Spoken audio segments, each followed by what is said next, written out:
Hi everyone, it's Robin and welcome back. So today I have 3 thrift store makeovers to share with you. I love how they each turned out and I'm excited to share with you how I did it. So let's go ahead and jump right in. Today's first project is this cute little shelf that I found at the thrift store for $3.99. I love the old worn wood, but it's looking a little rough in a few spots, so I thought it would be fun, instead of just painting it, to give it a crackle finish. So I stole my daughter's slime making glue, just good old Elmer's school glue, and I started brushing it on in small sections at a time. When applying the glue, you want to add it rather thickly, but you don't want to go overboard at the same time. Once you have the small section covered with glue that you're working on, you can go ahead and let it dry normally, or if you're impatient like myself, you can get your handy dandy hair dryer out and use that to dry the glue. This process takes a couple minutes and you don't have to get the glue completely dry, but you'd want it to get it to the point where it is no longer looking wet. Then you're going to go ahead and take whatever type of paint that you want to use and top that glued section with a coat of paint. Apply an even amount of paint without going over a specific section more than a couple times. The paint I'm using today is called Wicker White by Folk Art.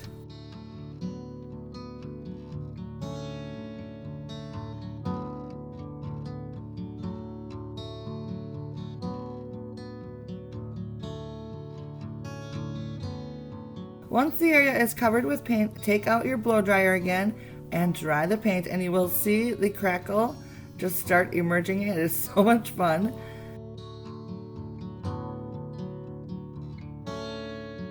You're going to want to make sure that each section is dried completely before moving on to the next section.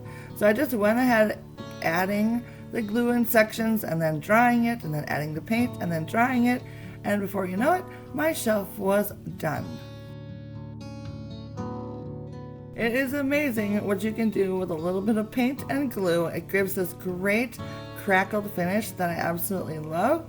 So I have moved the shelf that I just finished painting up into my dining room, and then I added some cute little things to it, and I think it looks absolutely fabulous.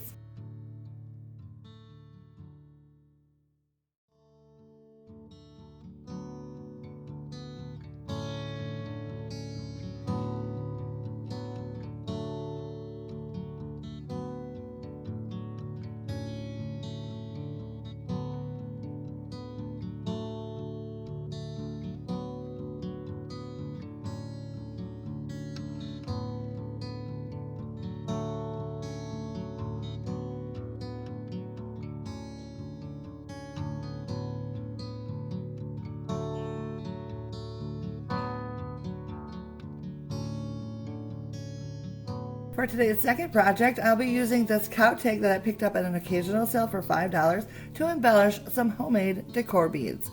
I'm going to start by using this twine that I have a ton of, as you can see, and some beads that I found at the thrift store. So I made a double thickness of the string, about 25 inches long or so. The first thing I'm going to do is thread one thread through the bead and bring it to the very end of my strand of thread. At this point, I'm going to go ahead and tie a knot to hold that bead in place. This will give me a nice sturdy base to start adding more beads to. I went ahead and added a couple knots, and then it looked like this. Then we're going to go ahead and move over to the opposite end of our thread and simply start adding beads. At this point, you're going to want to make sure that you thread both pieces of the twine through each of the beads.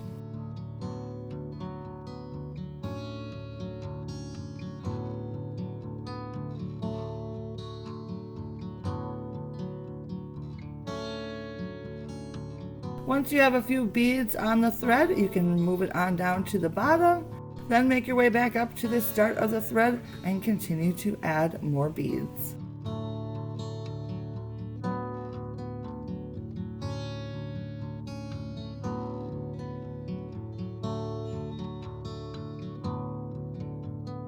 Once you have added all the beads that you want to, we're going to go ahead and secure the last bead on the thread. To do this, go ahead and take one of your threads and bring it from the bottom of the bead up to the top of the bead to form a little loop around the bead itself.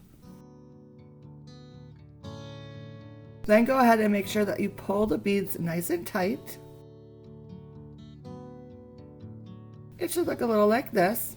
Then go ahead and tie it off with a few knots. I don't know why, but I always add 3 knots. So that's what I did.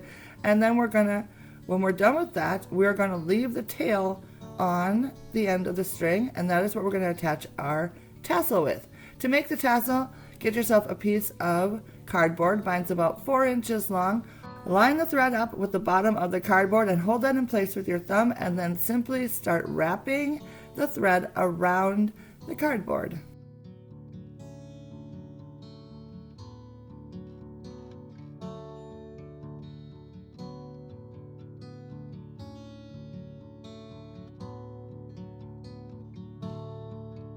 I wanted my tassel to be nice and full, so I wrapped the thread around 100 times.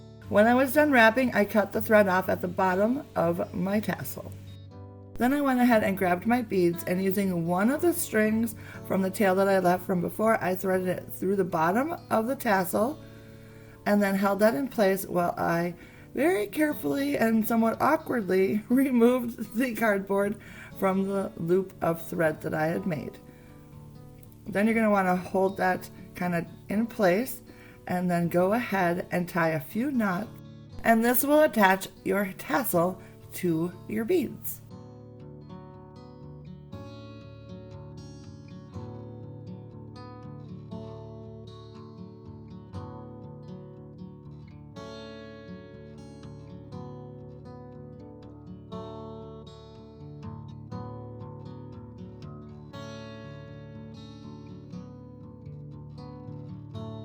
Once I had my knot secured very well, I went ahead and smoothed down the strands of thread and then placed another piece of thread about 1/4 of an inch from the top of the thread. Then I go ahead and tie another knot. This gives me that nice little tassel top that I want. So I went ahead and tied that off a couple of times. And then this is where I'm going to add my cow tag. I used one of the pieces of thread and pulled it through the top of the cow tag and then just tied it on with a couple knots.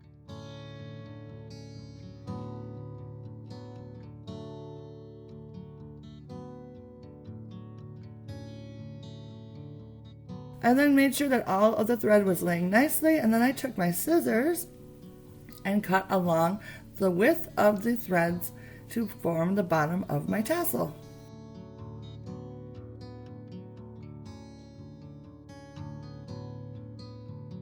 I think that looks pretty cute.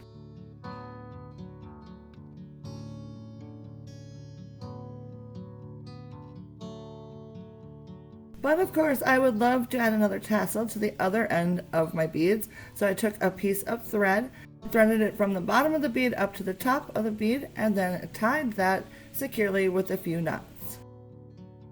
And this will give me a nice little tail to add another tassel just like I did before.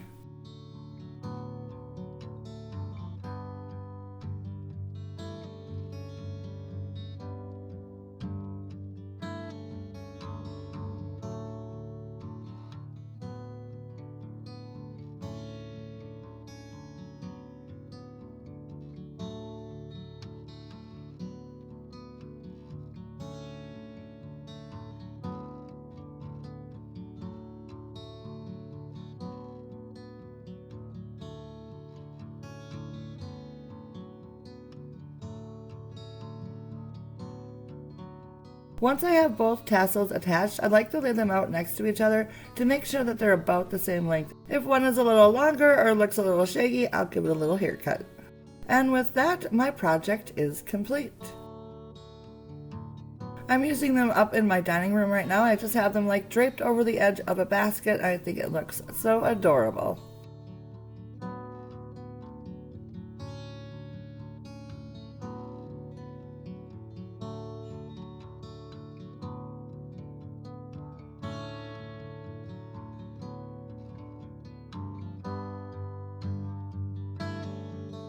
For today's third and final project, I'm going to give this little mirror a makeover. It's actually from my mother, It used to be attached to the top of a jewelry box, but as you can see here on the bottom, but it has since broken off. But I thought it was so adorable. It had some nice little details, so it was totally worth saving.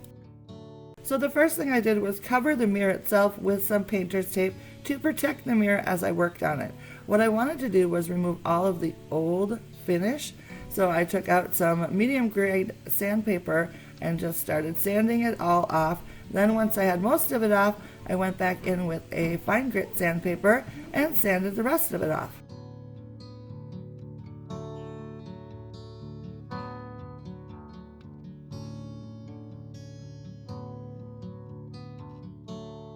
Once I had it looking the way I wanted to, I just simply added a top coat to protect the wood.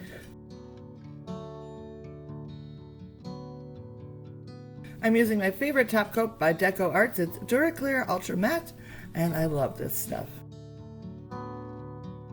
After giving the whole mirror a coat of the top coat, I let that sit and dry, and that was all that was needed to finish off this project. Once it was all dry, as a spare of the moment sort of thing, I decided to add a little hook on the back so I could hang it up if I wanted to. And I just used some hot glue to attach it, which I've never done before, but it seems to work pretty well. And now you can see I have it hanging in this little shelf area in my bathroom, and I think it looks absolutely gorgeous. I love quick and easy projects like this that you can just very simply update something to fit your decor just a little bit better, and I think this is a prime example of that.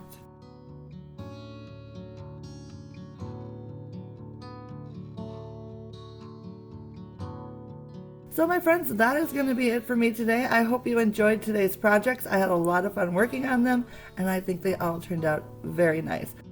I would love to know what you think down in the comments, and if you haven't already, please hit that subscribe button, and I will see you again very soon in my next video.